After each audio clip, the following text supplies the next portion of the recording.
Урматтуу Садыр Нуркожоевич, биз Бишкек шаарында уюгуруучулардын бириккен жогорку штабы сизге ушул түз эфирден кайрылууга мажбур болуп отурабыз. Себеби деген мына сиз жакында бир жолку турак жай амнистиясы мыйзамына кол коюп берип, элдин баары ыраазы болуп рахматын айтышты. Бирок тилекке каршы бүгүнкү күндө ошол мыйзамдын аткарылышына атайлап тоскондо бул мыйзамды бурмалагандар көбөйүп кетти. Мисал алсак, бул мыйзамдын жобосу 2 айдан кийин чыгып, мэрияга келди. Мэрияда 1 айдан бери ушул мыйзамды аткаруунун жобосу жатат. Карапайым эл билбейт, эмне кылып атат, кандай иштер жүрүп атат. Эч кандай Бишкек шаарынын тегерегинде жаңы уруштарда маалымат жок. Биз мурдагы мэрлер менен тыгыз байланышта иштеп, биз аркылуу маалыматтарды элге жеткирип турчубуз. Тилекке каршы Эмилбек Мырзакулович мыйзам чыгып болсо мэрияга келер менен биз менен жолугушам деген, тилекке каршы жолугушкан жок. 1 айдан бери ошол мыйзам сиз кол койгон мыйзам мэриядан акимияттарга жетпей жатат. Бул бир. Экинчиси, ушул мыйзамдын аткарылышында элдерге госрегистр тарабынан техпаспорт берилип атат. Көпчүлүк эл сизге рахматын айтып атат, батасын берип атат. Бирок тилекке каршы ушул госрегистрда эмне деп коет? Туугандашкан, коррупциялашкан мафия бар. Алар бүгүнкү күндө техпаспорт берүүдө дагы ким баягы тыйынын берип койсо же тааныш аркылуу келсе, ошолордукун бүтүрүп берип, 1 айлап, 2 айлап өткөрүп коюп, техпаспорт ала албай жүргөн кишилер бар. Алар өздөрү мына факты менен сүйлөп беришет. Мындан тышкары, урматтуу Камчыбек Кыдыршаевич, сизге кайрылат элем. Биз 2021 жылдын 19 мартында ошол кездеги премьер-министр Улукбек Мариповго жолугуп, өкмөттүк комиссия түздүрүп, ушул госрегистрде болуп жаткан туура эмес иштерди текшерткенбиз. Ошол комиссияда мен да мүчө болгом. Комиссиянын маалыматынын негизинде, справкасынын негизинде ГКМБга 19 барактан турган факт менен жазылган маалымат кеттиле. Үстүртөдөн иш козгоп коюп, 1 жылдан ашты, эч кандай жыйынтык жок. Ал жерде мыйзамсыз кызыл китеп берилген фактылар бар. Ошол справкада далилденген 179 адамга Балбан Таймаш конушунан мыйзамсыз кызыл китеп берилгени тастыкталган материалды берсек дагы бүгүн ГКМБ тарабынан эч кандай жылыш болбой атат тергөөдө. Себеби деген мына өздөрү айтып берет, үй салып жашап жаткан адамдардын үстүнө кызыл китеп көтөрүп келип, мына кызыл китепти сатып аласың, же үйүңдү сот аркылуу буздурабыз деп коркутуулар болуп атат. Эгерде ошол кызыл китеп мыйзамдуу кызыл китеп болсо, сатып алса болбок. 179 кызыл китеп бүгүнкү күндө архивде жок. Мыйзамсыз. Мына биз текшерип баштаганда, текшерүү болуп атканда 2005-2006 жылкы чыккан токтомдордун көчүрмөсү мындай аппак кагазга жазылыптыр. 2005 жылы госрегистрдин башчысы Берикбаев, орун басары Кадырмамбетов Мелис ушундай кагазга жазылган токтомдор менен 2020 жылкы революциядан кийин, октябрь революциясынан кызыл китептерди чыгарышкан. Булардын бизнеси баягы жер түгөнүп калып, ушундай салынып калган үйлөргө жасалма кызыл китеп чыгарып, ошолорду мына башкаларга сатабыз деп коркутуп сатып алгандар да бар, үй бузулбасын деп. Ушундай фактылар болуп атат, урматтуу Садыр Нуркожоевич. Biz sizge 23 dekabr 2020 yılı 33 kat menen kayрылды элек, мына кат мененчи. Siz anda талапкер элеңиz. 8 январда siz Бишкек шаарынын элдери менен жолукканда, жашоочулар менен, ошол жерде 47 конуштун өкүлдөрү транспаранттарыбызды жазып алып, жаңы конуштардын сизди колдоп ошол жерде чыктык элек. Siz ошондо ушул катта биз сизге наказ катары 5 маселе койгонбуз.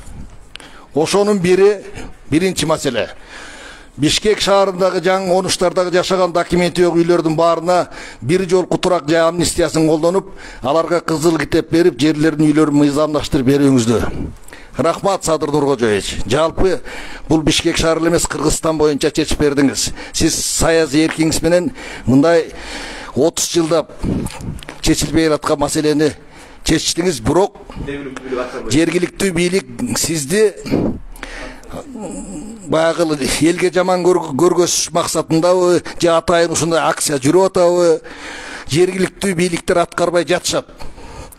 Ушул катыбыздын 4-чү пунктунда, 5-чи пунктунда техпаспорт маселесин берүү койгонбуз. Мунуңузга да рахмат. Бүгүнкү күндө техпаспорт алышып атат. Мына буга бүт жаңы конуштагы штабтын мүчөлөрү, активдер печаттарын кол коюп берген.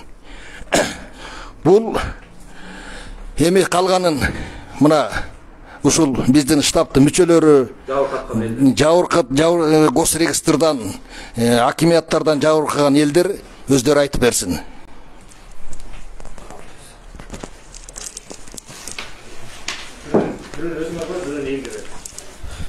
Саламатсыздарбы, урматтуу мекендештер, саламатсыздарбы, урматтуу кыргызстандыктар. Урматтуу ажообуздун чыгарган талабын бүгүнкү күндө айыл өкмөт дейбизби, госрегистр дейбизби, же бир жөнөкөй ак көйнөк дейбизби, карапайым элдин кызыкчылыгына оң жагынан чечип бербестен булардан акча үмтөтүп, кызыл китепти сатабыз, сатпасаңар үйүңөрдү түрттүрөбүз деп алданчак байкуш карапайым элди каргышына калып келатат. Буларды кандай жол менен токтотобуз? Биз аргасыздан коомчулукка чыгарып, жалпы элдер ушундагы окшогон мошенниктерди көрсүн деп бүгүн түз эфир аркылуу тартып отурабыз.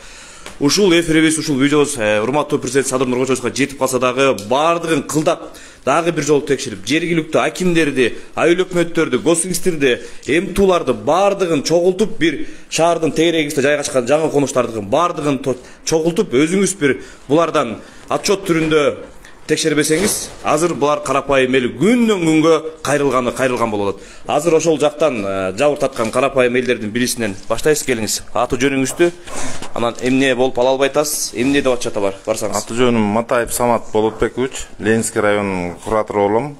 Ушу участоктор боюнча эл шайлаганда, ушу мыйзамсыз участокторду мыйзамдаштыруу боюнча эл көйгөйүн көтөрүп жүргөнүбүз 2008-ден бери мен чуркап жүрчүм, ошон үчүн көтөргөн. Мен бир маселени айтып кетейин дегенмин. 2005-жылы 122 токтом менен 408 киши кызыл китеп алган. Эме жер участогун алган. 408 кишинин тең бардыгы архивде турат. Ошол убакта 350дөй кишиге кызыл китеп чыгып, 100төн ашыгына кызыл китеп чыкпай калган. Анан кийин ортодон могу жериңер эски экен, бул крас линияга түшүп калдыңар деп шылтоолор менен кызыл китеп бербей койгон, ошончо жашап жүргөн. Ошол учурдан кийин 2009-жылы Наримандын Түлөев мэргород болуп турганда какой-то путем бир 671 токтом декабрдын 4-үндө чыгара калышып, биздин жашап аткан жарандардын үстүнөн кызыл китеп чыгарышып атат. Азыркы учурда да Садыр Нуркожоевичтин пайдасын пайдаланышып, госрегистрден менен. Ошолор эле кимдер? Мына бирөө Нуракунова Астра деген госрегистрдин сотрудницасы, ошол эле биздин бир жараныбыздын Агордо 16Г деген эме бар, участок 16Г деген жер бар. Ошол жерден салынып турган тамын Москвада турса, жанагы сотрудницасы кызыл китеп чыгарып келип туруп, там меники деп туруп сатып жүргөн. Өзү да Италияга качып кетиптир азыр. Ушул убакта алар Москвадан келип, багы Кудай акыйкатчылык бар экен. Азыркы сотторго ишенсек болот, мурун утулуп аткан. Ушу Садыр Нуркожоевич келгенден бери сотту Верховныйга чейин утту, актыгына жетти. Анан кийин мен бир таң калганым, бул биздин карта СКБ деп турган жери болчу да башында. Какой-то путем бул госрегистрде гана номерлар түшүп калыптыр. Акимиятка барсаң СКБ деп турат. Архитектурага келсең СКБ деп турат да, госрегистр гана өздөрүнө карта жасап туруп эле ар биринин үйүнүн үстүнө кызыл китеп чыгарып жиберишкен 671 токтом менен. 671лердин көбүн эсептеп келсек, таанып алгандар бар экен. Тетиги ак ордонун этегинде орустар, Васильевичтер жүрөт. Өзүнүн эмелерине тааныштарын уруп жиберишкен да. Анан кийин 10 жылдан бери жашап келаткандардын үстүнө эмес, башка вообще башка эле бир Ашматка деп барса, ошону адрес менен издеп барсаң, мен андай жерим жок дегендер болот. Ал фактылар бар бизде. 671. Анан азыркы учурда госрегистрде эле ошол карта турчу, азыр дагы эмеге архитектурага пайда болуп калды. Бир жерден гана акимиятта гана жок, архитектура менен госрегистрде пайда болуп калды. Дагы да мафия жүрүп атат да. Анан багы айтып кетерим, 408 кишини бардыгы эле айтып берет, багы незаконный салып алгансыңар деп. Незаконный салып алсак, биздин документтер госархивден чыгып атат. Гос мамлекеттик архивге барып, мен Матаев Самат Болотбек учум десем, тияктан сенин баланча участогуң бар экен деп колума кагаз карматып атат. РСК банкка акча төлөп, квитанциясын апарсам. Анан ошону жокко чыгарып аткан госрегистрдин адамдары Берикбаев, Кадырмамбетов, Апилов, ушул убакта азыр бардыгы кызматта отурушат. Мына Апилов ОГУСтун начальниги. Кадырмамбетов болсо госрегистрдин начальниги. Анан ушундайлар бүт жайлап коюп отурса, Садыр Нуркожоевич ушулар эле артка тартып атабы деп ойлоп атам да. Анан элдин чыдамы кетип атат, элдин баары кайрылып атат. 5-inde Садыр Нуркожоевичтин эшигинин алдына жумуш учурунда эртең менен 9-да барып тозуп айталы депчи. Ошону сиздерге кайрылып коелу дегенбиз. Рахмат.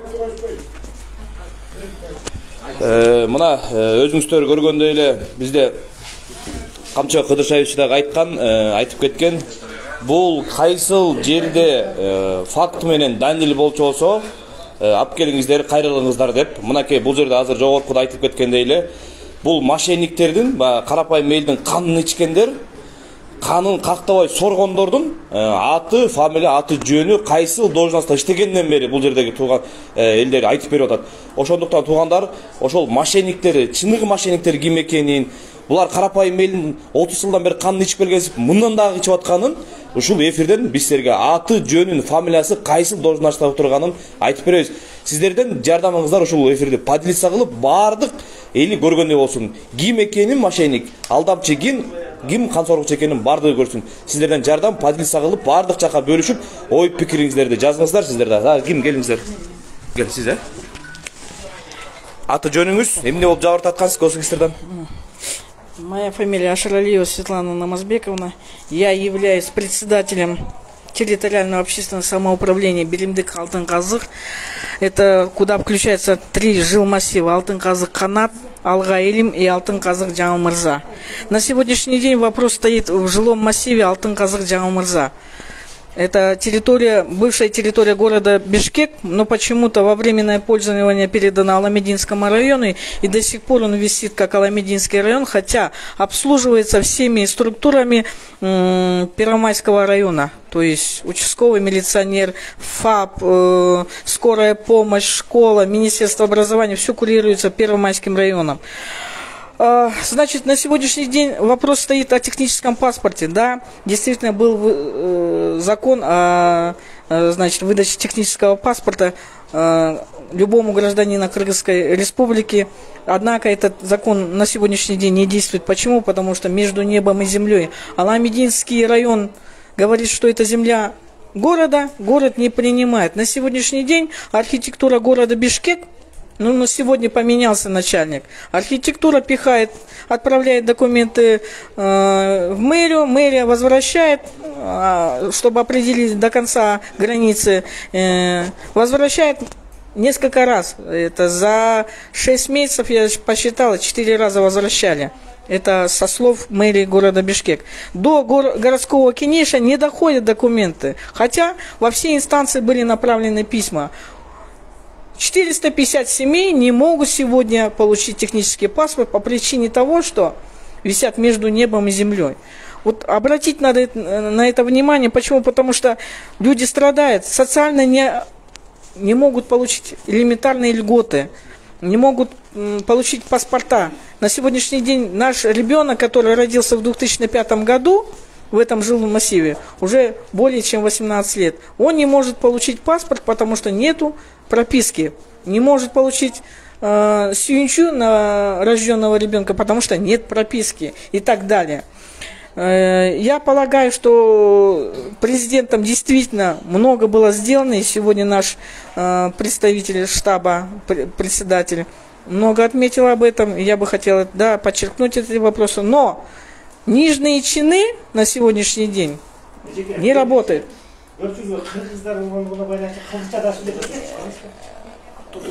Урмату сегодня на русском языке тоже надо говорить, потому что в жилмассивах не во всех кыргызы живут.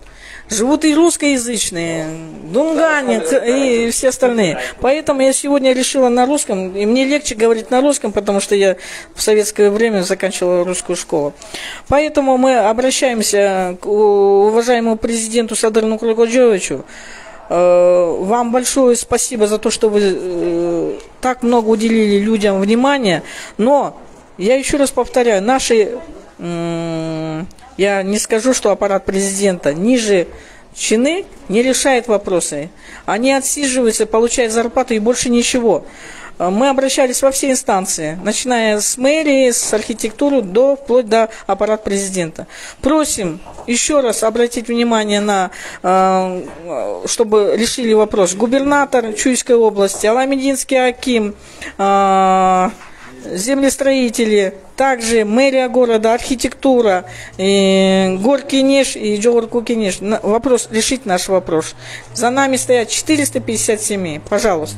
Если вдруг вопрос не решится, наши люди готовы ни сегодня, ни завтра, любой день выйти на площадь 5 числа и требовать вашего волевого решения. Мен Ажыкулов Кодулбек Шарабидинович, 68 квартал комитетінің төрағасымын. Урматтуу кыргыз эли, урматтуу Садыр мырза, сиз ушундай бир эрдик кылдыңыз, эл үчүн баягы 30 жылдан бери кыйналып жүргөн маселени чечкенге эркиңиз жетти. Бул жерден мен жаңы конуштарды эле айтпайм. Мисалы, биздин кварталда 150 илгери 50 жылдан 70 жылга чейин салынган үйлөр бар. Ал жерде алдыда Свет эже айтып кеткендей ар улуттун өкүлдөрү жашайт. Ошол 150 үйдүн 40-ында мыйзамдуу документи бар, башкаларында мыйзамдуу документи жок. Илгери деген эми мында үлгүлөрүн деле көтөрө келдим элем, азыр балдарга көргөздүм. Мисалы райондук кеңештин орун басары эле бир үйдүн тагдырын чечип, ошол токтом чыгарып койгон. Азыркы мезгилде 5 жылдан бери бир 8 адамдын документи жана мэриянын комиссиясында жатат. Же алар ак дебейт, же көк дебейт. Анан сиз акыркы шайлоо убагында шаардыктар менен жолугушууда айттыңыз эле. Райондук акимчиликтерден чыккан токтомду ошол акимчиликтер өздөрү чечип, бааны берип, маселеңерди чечип бериш керек деп. Көпчүлүгүндө токтомдору бар, карталары бар. Ушулар баягы өзүнүн жеке менчик жанагы госактыларын ала албай жүрүшөт. Сизден өтө суранабыз. Ушу жанагы болгон полномочияларды райондук администрацияларга берсеңиз. Рахмат. Аты жөнүңүз анан кыскараак, Мен Салымбаева Павел Касымовна, Ленин районунун Ала Тоо конушунун тургунумун. Себеп дегенде мен ушул сизге Садыр Нуркулджоевич кайрылуумду себеби мындай. Бизде чоңдорубуздун баары отурат да, чоңдорубуздун чоңдорубуздун жанындагы жан жөөкөрлөрү бүтүрөт, а чоңдорубуз аны билбейт. Себеп дегенде мына госрегистрдан азыр сиздин чыгарган чечимиңиздин негизинде бардыгы жыргап госрегистрдан барып техпаспорт алып атат. Бирок ошо үйлөрүн оюп, куруп, бүтүрүп алган үйлөргө техпаспортко самовольный застройка деп техпаспорт берип атат. Мунун да аркасында чуу болбойбу деп мен сизге ушул сурооду кайрылат элем. Бул бир. Экинчиден, колдорунда решениясы туруп, ошол решениясы бар немелерге өздөрүнчө байланышта болуп алып туруп, токтомуна кызыл китеп бербей, үйүн тиги архитектурный проектиге кирген эмес деп, соттон Ленин районунан городской соттон туруп, эми жогорку соттон барып туруп үйү сүзүлсүн деп атат. Бул 6-7 балалуу батыр эне ыйлап сыктап күйөөсү болсо Баткен согушунун немесине катышкан. Анан ушул жерде кызыл китеп бербей, буну ыйлатып сотто сүйрөп атат. Буга кандай карайсыз? Себеп дегенде бизде чоңдорубуз госрегистрдин начальниги, Ленин районунун акими, мэр города буну билбейт. Себеп дегенде карапайым элдин көйгөйүн биз барып аларга айтабыз. Анын жанында отурган шылуундардын баары тетир информация менен тетир иш бүтүрүп атат. Сиз ушуга толук көз карашта көзөмөл кылсаңыз жакшы болот эле. Себеп дегенде биздин эл журтубуз деген канча жылдан бери ушул көйгөйдү күтүп жүрдү эле. Мына эми сиз келгени чечилип атат. Бирок карапайым эл аябай жабыркады. Техпаспорту жөн эле бекер бергендей сүйүнүп атышат. Андан кийин кызыл китеп, мисалы үчүн Куручбеков дегенден убагында кызыл китеп чыккан, анын решениясы канакей деп, мисалы, мага ошо решениясын берип, нетсе да госрегистрдан ошол кишинин азыр жүрөгү оорулур доверенностун негизинде алып барсам, мынакей ошо госрегистрде иштеген кыз техпаспорту чийип туруп отказной кылды. Эмне себептен отказной кылат? Анда Күрчбековду эмне жайынан коскоп тургузуп келебизби? Айла жоктон ушул нерселер айтышка туура келип жатат. Мына ушул нерселерди бүтүрбөй, ошол жакта отурган чоңдору билбейт, а жанында иштеген жан жөөкөрлөрүн баары тетири иштерди кылып, же биз аларга акча берелиби? Акча үмүттөткөндө болуп иштерди туура эмес жасап атышат. Мына ушуларга контроль жасасаңыз жакшы болот эле. Анан бизде ушу сот органдары мурдадагы таза иштетмесе эле, бу жакка дагы бир көз кыргызды салып койсоңуз жакшы болот эле. Себеп дегенде сот органдары, госрегистр, акимият, мэрия, ошонун мэрлер эмес, ошолордун жанында иштеп аткандардын бардыгы тетири информация берип, бардыгын сүзүлсүн деп, мына карапайым эл эптеп, иштеп, таап, үйүн бүтүрүп алса, ошону сүзүлсүн деп чечим чыгарып берип атат. Бул эмненин негизинде? Себеби сизге, наверное, бардыгы каршы иштешип атат окшойт. Бул жерде болбосо түз иштесе, эгер ишин билген болсо, анда ушу элдин көйгөйүн туура чечип берет эле. Элдерди мынчалык чуркатпайт эле. Айла жоктон сизге кайрылууга туура келип атат. Мындай көйгөйлөрдү карап турсаңыз, бир эле Бишкек шаарында эмес, Жылмасиптерде 47 конушта далай кишилер ыйлап турат. Мына булардын көйгөйүн чечпей отурушат, айлык алышып, бирок туура таза иштесин, көкүрөктөрүндө ыйманы болсун, түз сүйлөсүн, түз иштесин. Сизге туура түз жеткирип турсун. Ушул нерселер сизге жетпей жатат. Анткени балык башынан сасыйт деп бардыгы уже сасып бүтүп калыптыр. Эми ошону акырындык менен биз жалпы эл жардам берип, сизге жардам берип, Камчыбек Ташиевке жардам берип, өнүгүп өсөбүз деп, туура иштейбиз деп аракетибизди кылып атабыз. Бирок сизге туура эмес информацияны жаныңыздагы, тегерегиңиздеги, ушу жактагы эле мэрияда, ушу жактагы эле акимиятта, ушу жактагы эле госрегистрда иштегендер туура эмес информация жеткирип барып атат. Ошолорду карап туруп, туура түз деп талдайсыз деп мен ишенип кетем. Жана элдин көйгөйүн чечесиз деп ойлоймун. Рахмат сизге.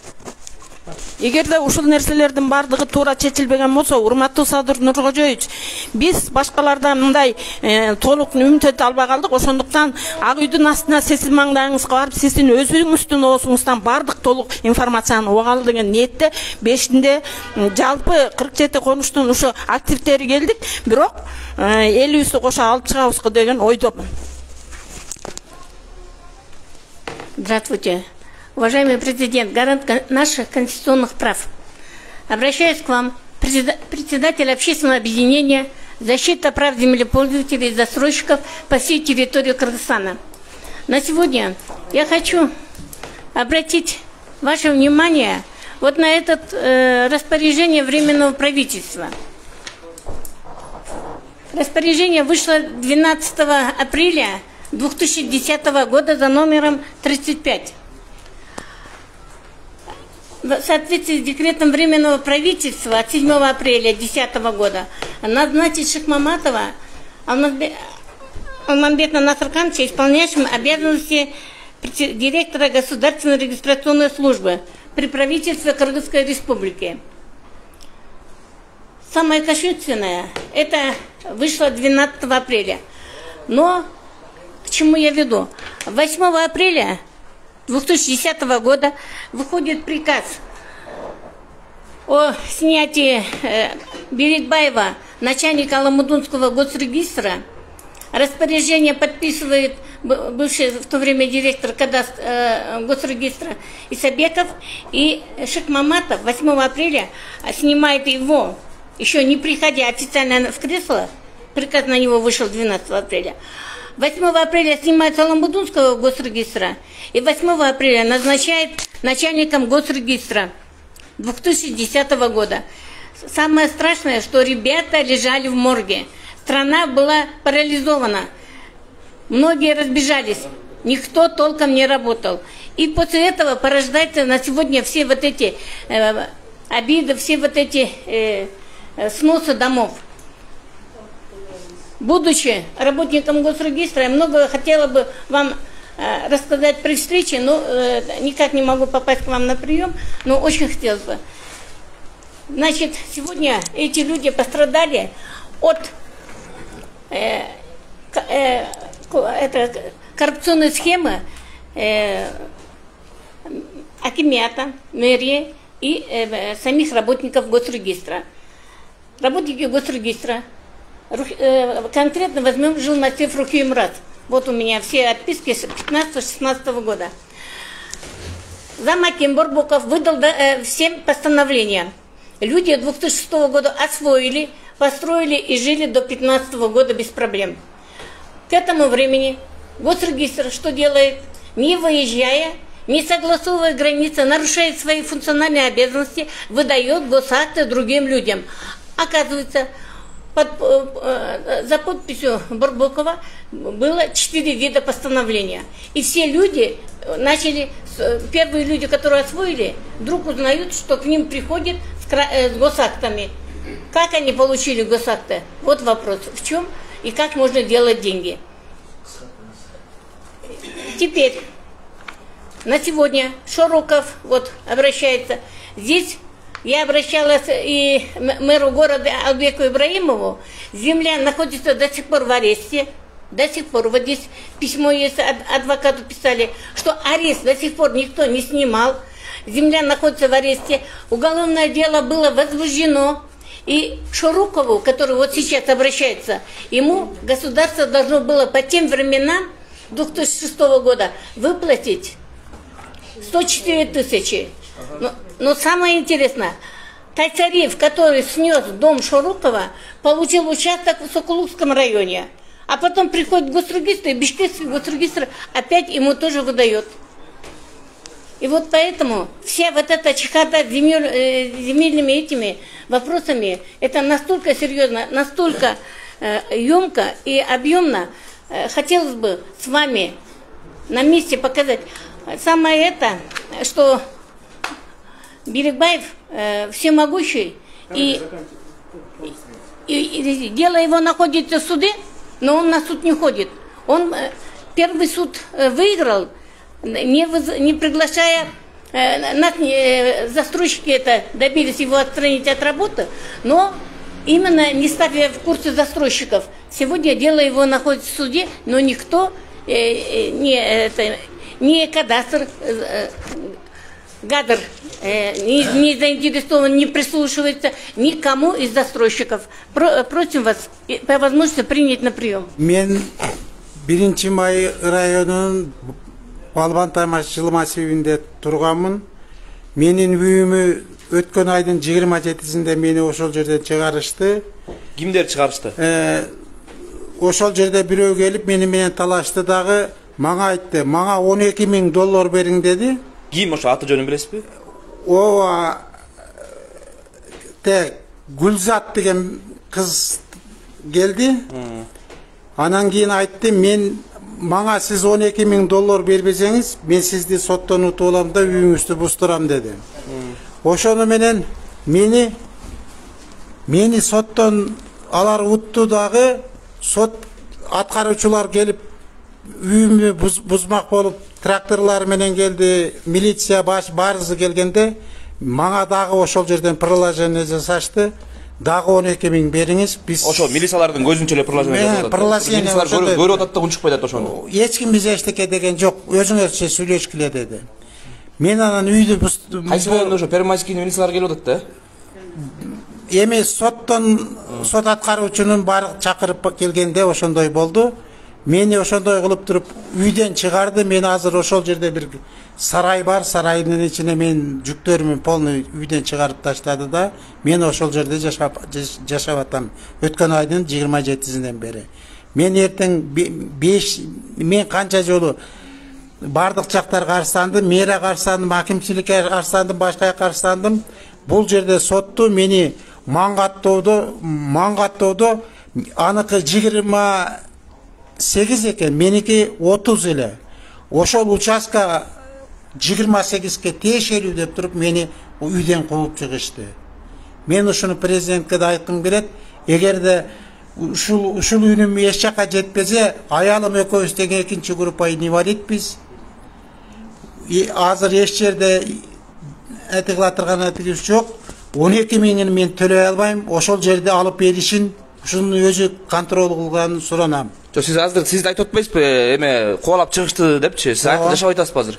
Азыр жашабастан ошол Балбан Таймаштын жанында бир эски эскалат бар эле. Үстүнөн жамгыр өтөт. Азыр ошол жерде жашап атам. Кызыл китеп настоящий экенин булар 19-жылы 13-июнда чыгартып алыптыр.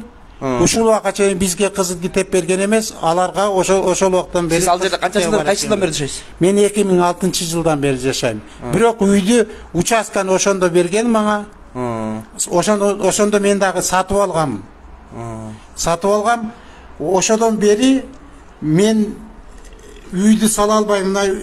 Кемпирим экөөбүз тең инвалидбиз. Экинчи группа.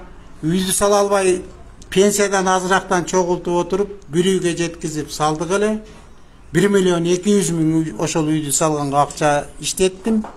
Азыр мен эчтекеңиз жок калды. Эчтекем жок, көчөдө жүрөм. Ошо эскалатта жашап атасыз, э? Эскалатта жашап атам азыр. Өзүңөр бутуңар ооруйт, энди экинчи группада инвалидсиз. Экинчи группа. Бул ошондо соттун буйругу менен келип атат да бул, э? Соттун буйругу менен келип атат. Сот кайсыл жактын соту аты жөнүн билбейсиз? Сотторго бир жолу мени чакырган, 2 жолу менсиз сотту бир дагы кийинкилерде тыгылып ошондой решениени көтөрүп барган. Мага повестка да келген жок. Рахмат. Урматтуу кыргыз элим, буяк аксакал боюнча биз жеринен барып таанышабыз. Кайсыл үйдөн, кайсыл күнү кубалап чыккан, бүгүнкү күндө экинчи группадагы инвалид кемпири экөө кайсындай жерде жашап атканын биз эфир аркылуу көргөзүп беребиз. Ушуну инвалид экенин көрүп туруп, пенсионер экенин көрүп туруп, бүгүнкү күндө көчөгө кубалап чыгып койгон кайсы мошенник, кайсы бул шулун иттер экенин, кыргыз элине ким душман экенин жергиликтүү жеринен барып таанышып көрсөбүз. Ошондуктан достор, биз сиздерге, урматтуу кыргызстандыктар, биз сиздерге Кыргызстандын ичиндеги болуп аткан, өзүбүздүн ичиндеги өзүбүз душман чыгып аткан кимдер булар? Кайсы сот органдары, кайсы мыйзамдын өкүлдөрү, же болбосо госугистер дейбизби, ак көйнөк дейбизби, ким булардын баарын кылып атат? Ким президентибизди жаман көргөзүп, ушуга окшогон элдерди ким какшатып атат? Фамилия, аты жөнүн канча жылдан бери иштеп келатканын айтып беребиз. Ошондуктан сиздерден бизге бир эле жардамыңыз, эфирди бөлүшүп, ой пикириңиздерди жазыңыздар. Ушул эфир сөзсүз түрдө президентибизге жете турган болсо, ушунча элдин соуна калабыз деген ишенимдебиз. Келиңиз эже. Аты жөнүңүз, фамилияңыз. Эмнеден жабыр тарттыңыз? Мен Мурас Ордо конушунан Өмүрзакова Атыркөл. Менин Садыр Нуркожоевичке кайрыларым, жалпы элдин атынан. Бизде Первомайский районга карайбыз. Бизде болсо мына бир жолку турак жай амнистиясы деп 17 мартта кабыл алып берди. Рахмат Нуркожоевичке. Бирок мунун эч бири аткарылган жок. именно биздин Мурас Ордодо. Биздин Мурас Ордодо только жанакы акча бергендерге 2000 сомдон бергендерге гана техпаспорт чыгып атат. Эң кызыгы бул техпаспорт бир токтом менен жашайбыз, бир конушта, бир көчөдө жашайбыз. Эки катар эле баягы жаныбыздагыларга эле экөөбүзгө келет, үчүнчүбүзгө бербей коюп атат.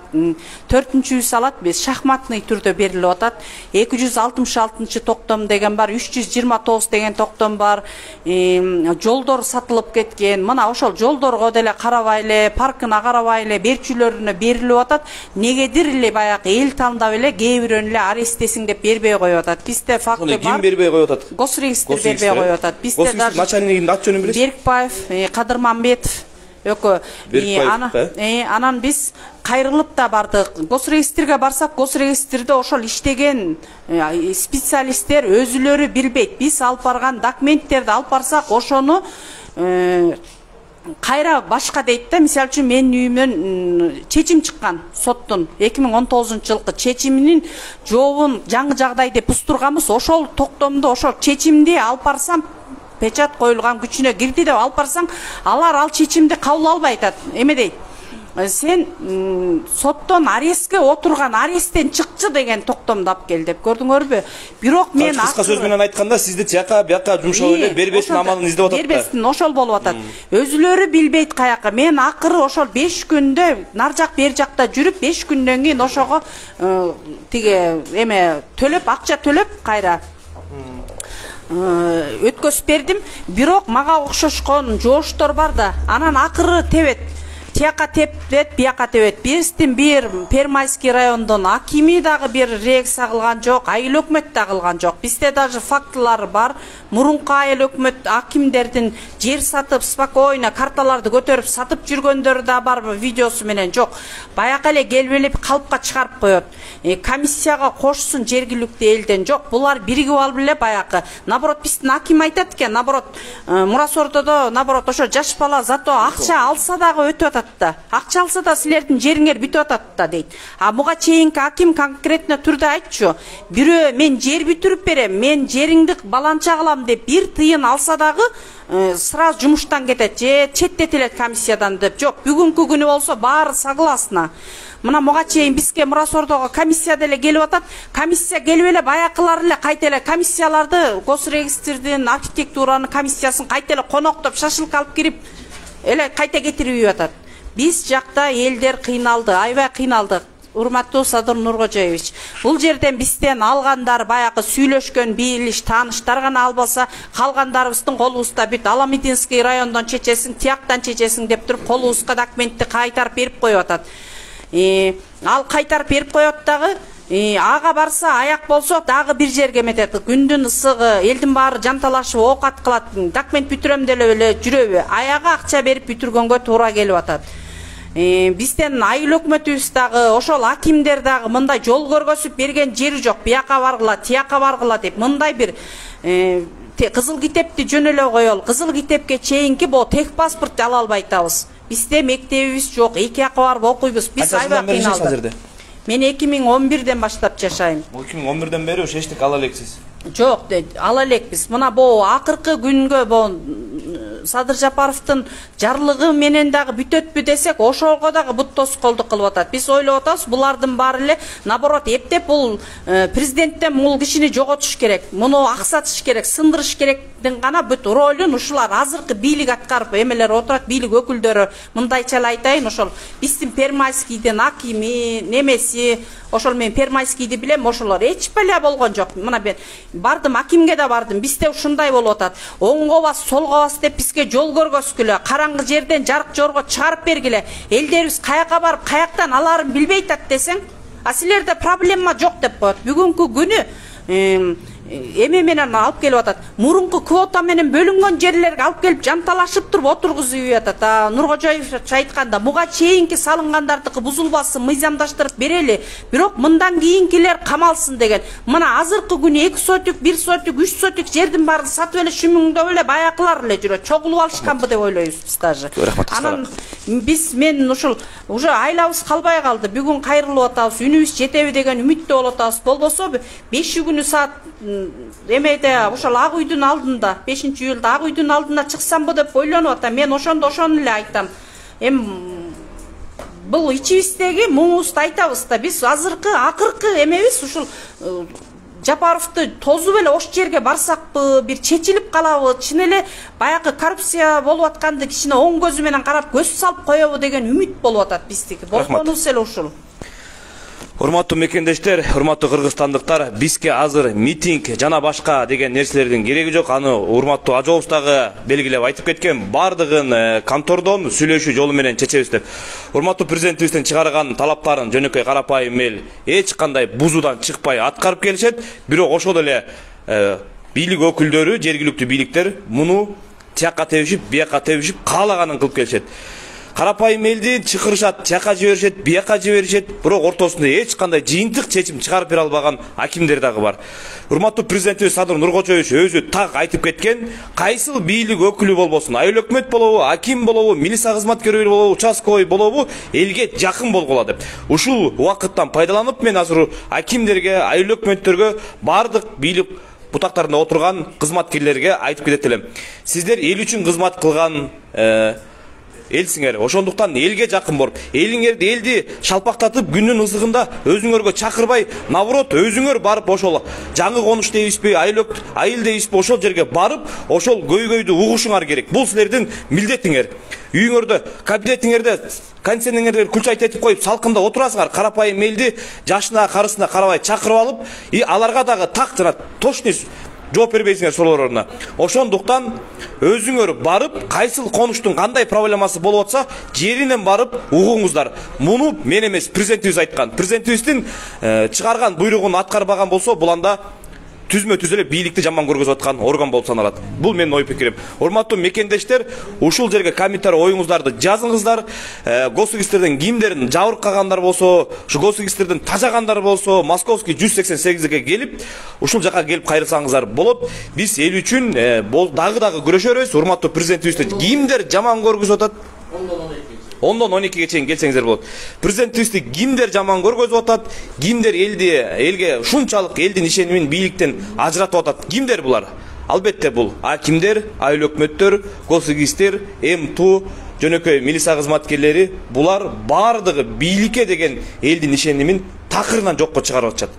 Карапайым элди какшатып аткандардын чыныгы жүзүн ачыш бүгүн биздин колубузда турат. Сиздердин жардамыңыздар менен, баскан лайктарыңыздар менен эфирди бөлүшүп, ой пикириңиздерди жазсаңыздар, дагы да болсо чыныгы аферисттердин жүзүн ачканга аракет кылабыз. Рахмат. Дагы барбы сүйлөчүлөр? Сиз кыска аты жөнүңүз?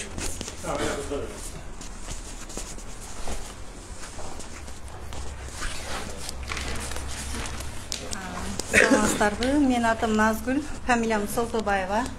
Мен 2007 жылы Первомайский райондон, Достук микрорайондон, Кайназара профсоюздан мондай токтом алганбыз. Бул токтом азыр архивибизде да чыгып атат. Бизге ошол жерде 17би, 18би үй бүлө барбыз.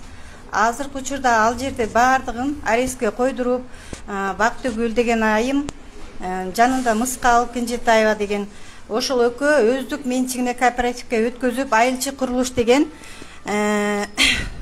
компания менен түзүлүшүп, ошол эки этаж курабыз деп, ошо бизди жабыркатып келатат. Жерибизге ээ боло албай келатабыз.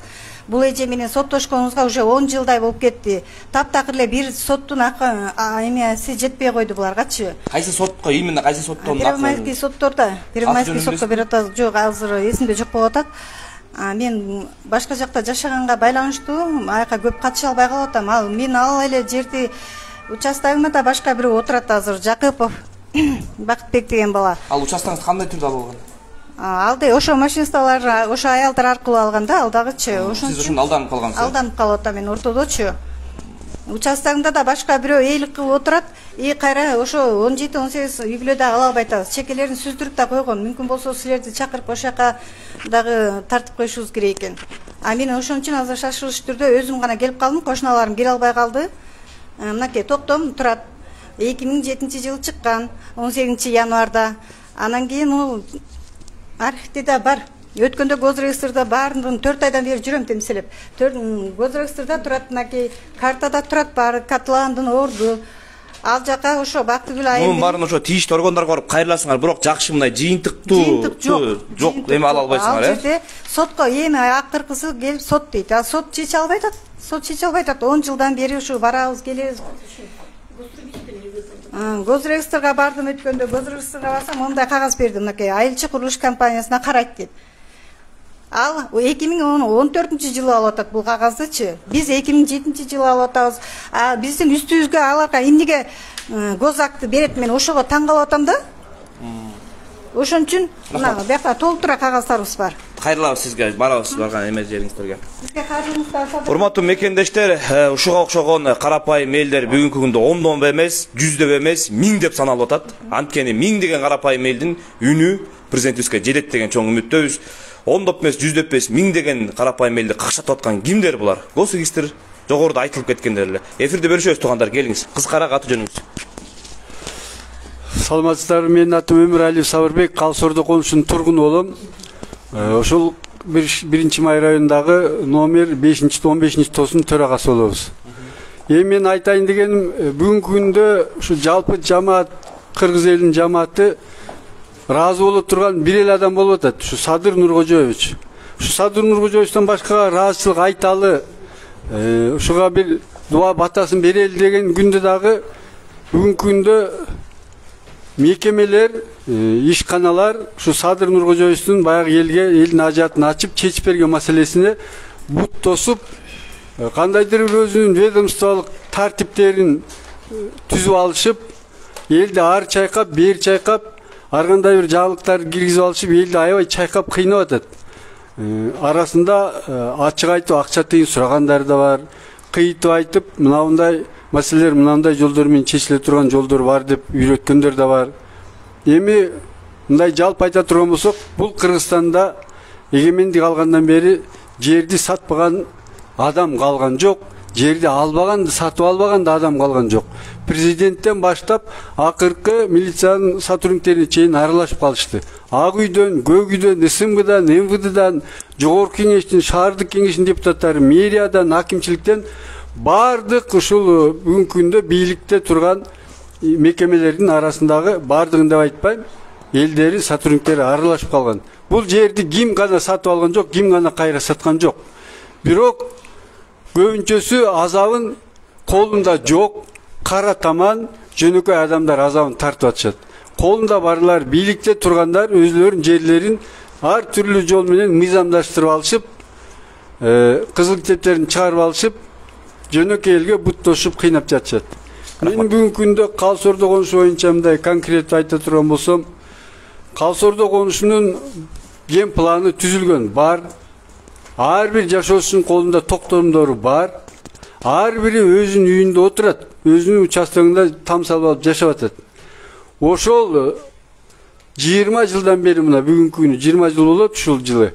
Жашап аткан адамдарга бүгүн кызыл китептерине жоктор бар, тек паспорт алабыз деп өткөндө чыккан баягы урандын укуктун пайдасы менен алган кызыл техникалык паспорттарына мыйзамдуу түрдө алган үйлөрүнө самострой деген печать басып берип салышыптыр. Бүгүнкү күндө Калсордонун ушу госрегистрден алган техникалык паспорттарында бардыгында тең самострой деген штамп менен берилип калды.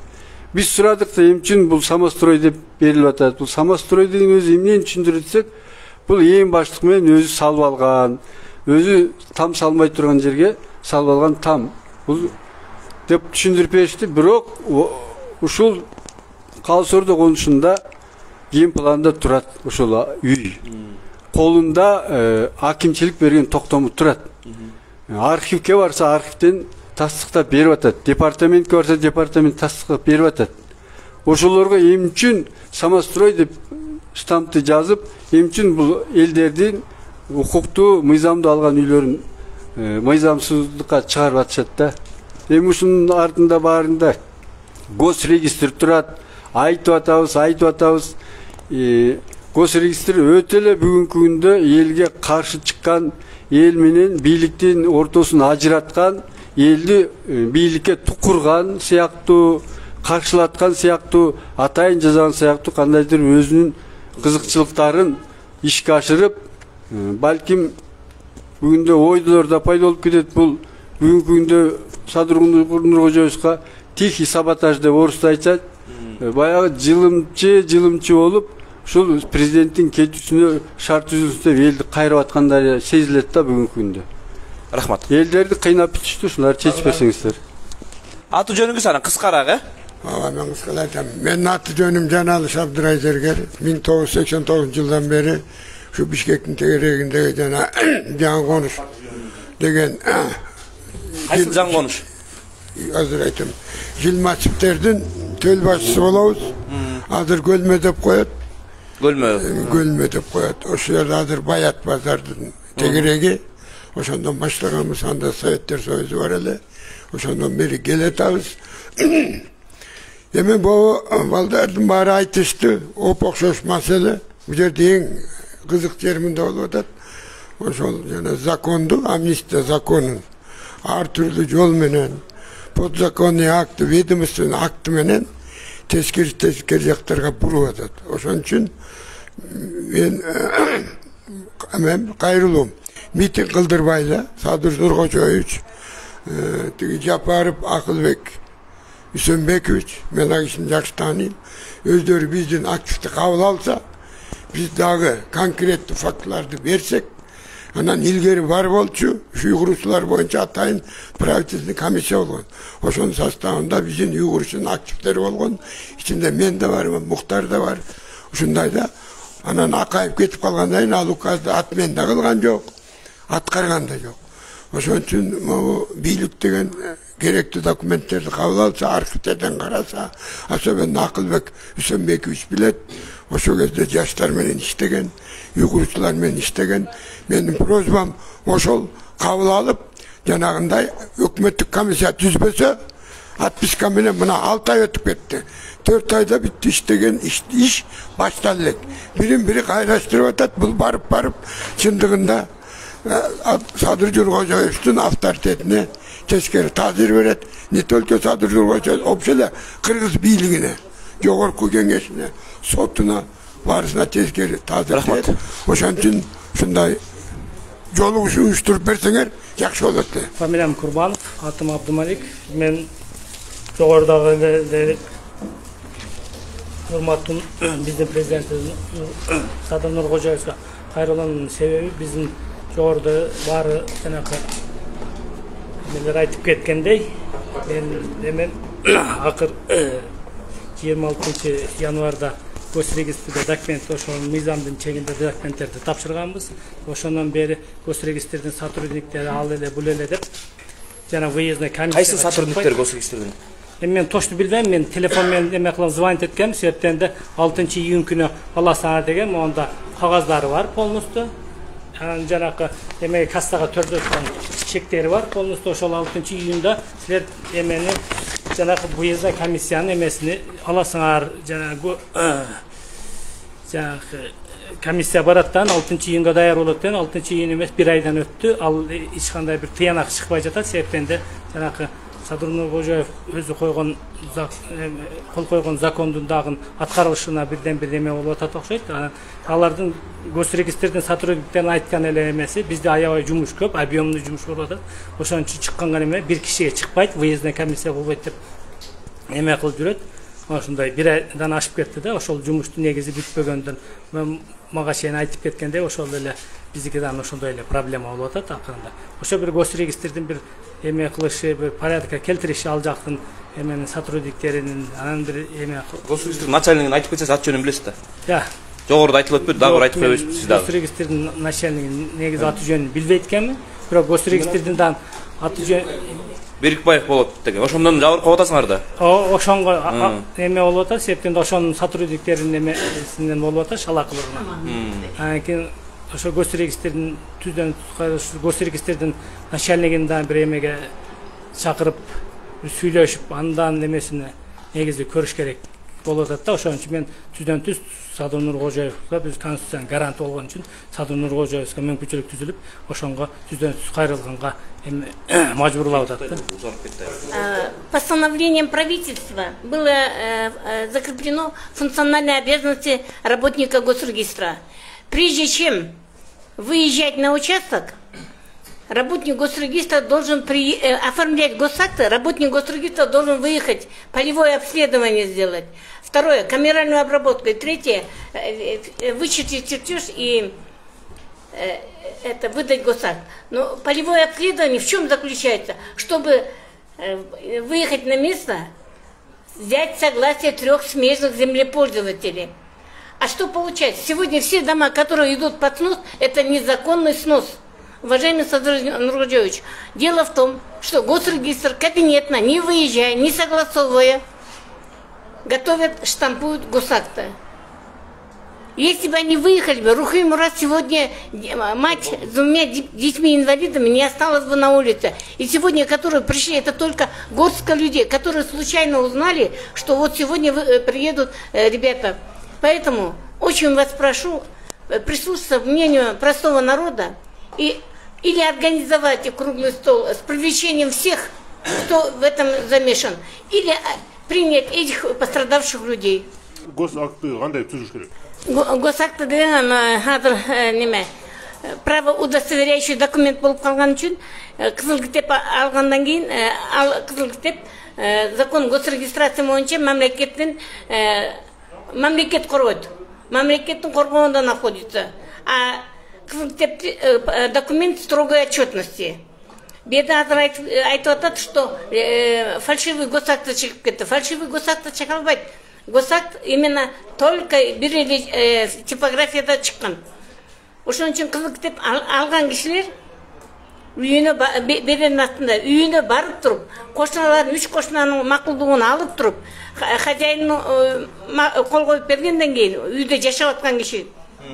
Үйдө жашаган киши кол койгондон кийин квартальный өзүнүн мөөрүн коюп, өзүнүн штампын коюп берет. Любой квартальный ошондой кылыш керек. А бизде эмне болуп атат? Бизде бар го, үйгө барбай туруп, кабинетине жазап коюп туруп бар го, анан бар кол койдуруп кел.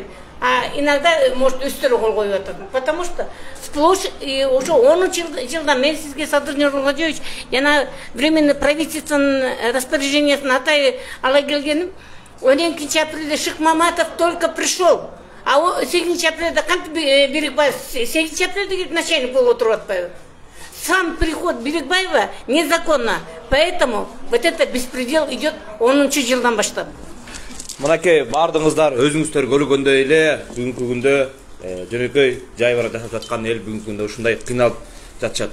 Бул күндөн күнгө саны көбөйүп, буларды чечип берүүнүн ордуна тескеринче кыйнап атышат да.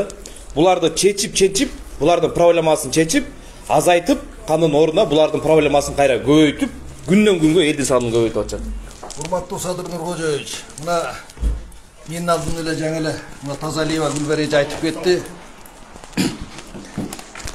Тазалиева Гүлбер эжебиз айтып кетти. 2010 жылы 7 апрелде революция болду.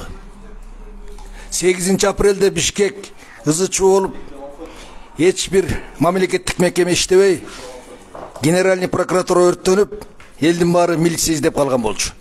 Ошол 8 апрель күнү Берикбаевди начальник госрегистр кылып дайындаган приказ бар экен. Ушуну бир териштирип берсеңиз. Эл жабыркап, көчөдө ыйлап, адамдар өлүп атса, бул Берикбаев 8 апрель күнү ошол госрегистрди барып басып алганы бул тастыкталып атат. Андан тышкары Садыр Нургоджевич, мурагы быйыл 21 февралда сизге кайрылды элек, биз менен ушул уйгурчулардын менен бир жолугушуу кылсаңыз, биздин өкүлдөрдү кабыл алсаңыз деп. Бул катты мен ошол күнү тыштасам, эч жооп болбогондон кийин териштирсем, 11 мартта регистрация болуптур. Ошондо 82-81 деген номер менен.